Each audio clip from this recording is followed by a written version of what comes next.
Hello పిల్లలు, ఇప్పుడు మనము 2 అంకెల సంఖ్యను ఒక అంకెతో భాగాహారం చేయడం ఎలానో నేర్చుకుందాం. మొదలు మనము ఒక ఉదాహరణ తీసుకుందాం. ఒకవేళ మీ దగ్గర 24 చాక్లెట్లున్నాయి.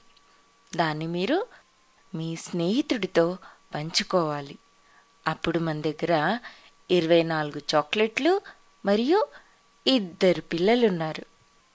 అయితే ఇప్పుడేం చేయాలి? మనము 24 చాక్లెట్లను 2 మధ్యన పంచాలి. అనగా 24ను 2 బ్రాకెట్ల మధ్యన రాసి 2ను ఎడమవైపున్న బ్రాకెట్ కన్నా ముందు రాయాలి. అనగా 24ను 2తో భాగాహారం చేయాలి. మొదలు మనము 24లో 1వ అంకెను అనగా 2ని తీసుకుందాం. అయితే ఇప్పుడు మనం ఏం చేస్తున్నాము? 2ని 2తో భాగాహారం చేస్తున్నాం. అయితే 2 రెండవ ఎక్కంలో ఎప్పుడు వస్తుంది? 1 2 2.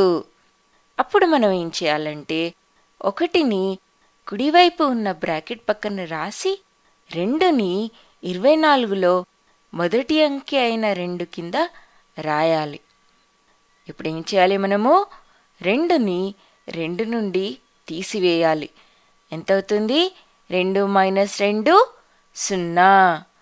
ఇప్పుడు మనము రెండవ అంకెని తీసుకోవాలి. రెండవ అంకె ఎంత? 4. ఇప్పుడు 4ని మనము ఈ 0 పక్కన రాసుకోవాలి. అయితే 4 రెండవ ఎక్కంలో ఎప్పుడు వస్తుంది? 2 2 4.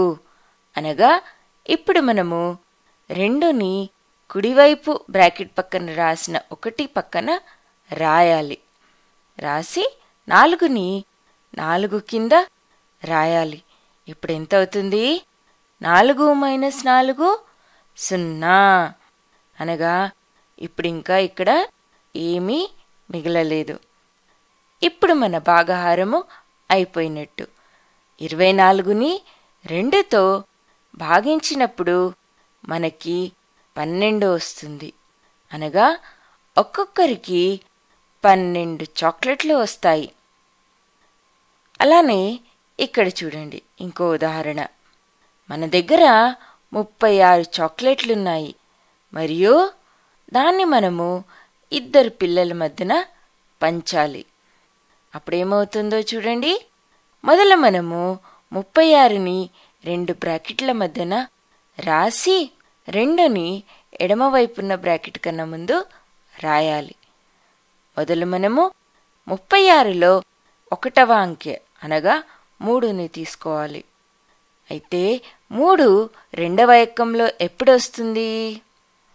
2 1 2, 2 2 4. 4 3 కన్నా పెద్ద అంకె కాబట్టి మనము 2 1 2ని తీసుకోవాలి. 1ని కుడివైపు ఉన్న బ్రాకెట్ పక్కన రాసి 2ని 36లో మొదటి అంకె అయిన 3 కింద రాయాలి. అయితే ఇప్పుడు 3 - 2 ఎంత అవుతుంది? 1. ఇప్పుడు 1ని మనము ఇక్కడ కింద రాసి దాని పక్కన 36లో రెండవ అంకె అయిన 6ని 1 పక్కన రాయాలి. అయితే ఇప్పుడు ఎంతైంది? 16. అనగా ఇప్పుడు మనము 16ని 2తో భాగాహారం చేయాలి. అయితే 16 రెండవ ఎక్కంలో ఎప్పుడు వస్తుంది? 8 2 16. అనగా ఇప్పుడు మనము 8ని కుడివైపు ఉన్న బ్రాకెట్ పక్కన 1 రాసామే, దాని పక్కన 8 రాసి 16 కింద 8 2 16 కాబట్టి 16ని రాయాలి. ఇప్పుడు 16 - 16 ఎంత అవుతుంది? 0. అయితే ఇప్పుడు ఎంత మిగిలింది? ఏమీ మిగలలేదు. కాబట్టి ఇక్కడికి భాగాహారం ముగిసింది. ఇప్పుడు మనము ఇంకో ఉదాహరణని చూద్దాం. ఇప్పుడు మనము 37ని 2తో భాగాహారం చేద్దాం. అనగా 37ని 2 బ్రాకెట్ల మధ్యన రాసి 2ని ఎడమవైపు ఉన్న బ్రాకెట్ ముందు రాయాలి. మొదలు మనము 37లో మొదటి అంకె అయిన 3ని తీసుకుందాం. ఇప్పుడు మనము 3ని 2తో భాగాహారం చేస్తున్నాం. 3 రెండవ ఎక్కంలో ఎప్పుడొస్తుంది? 1 రెండ్ల 2, 2 రెండ్ల 4, 4 3 కన్నా పెద్దది కాబట్టి మనము 1 రెండ్ల 2ని తీసుకుందాం. ఇప్పుడు 1ని కుడివైపు ఉన్న బ్రాకెట్ పక్కన రాసి 2ని 3 కింద రాయాలి. ఇప్పుడు మనము 3 నుండి 2ని తీసివేయాలి. ఎంత వస్తుంది? 3 నుండి 2 తీసివేస్తే 1 వస్తుంది.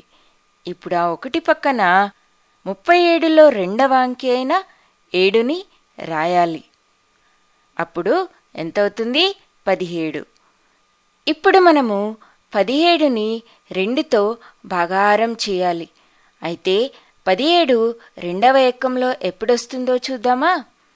మనము ఇంతకన్నా ముందు చూసామే. 8 రెండ్ల 16 మరియు 9 రెండ్ల ఎంత అవుతుంది? 18. కానీ 18 17 కన్నా పెద్దది కాబట్టి మనము 8 రెండ్ల 16ని తీసుకుందాం. ఇప్పుడు 8ని కుడివైపు బ్రాకెట్ పక్కన 1 రాశామే, దాని పక్కన రాసి 16ని 17 కింద రాయాలి. ఇప్పుడు మనం ఏం చేయాలి? 17 నుండి 16ని తీసివేయాలి. అప్పుడు ఎంత వస్తుంది మనకి? 1.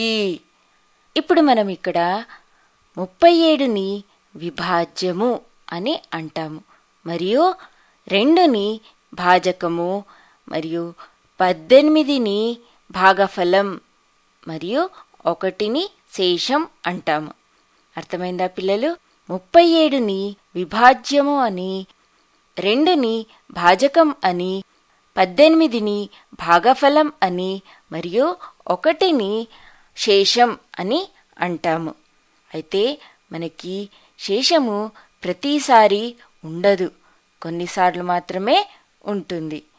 ఇప్పటికీ ఇంతే. బాయ్ బాయ్ పిల్లలు.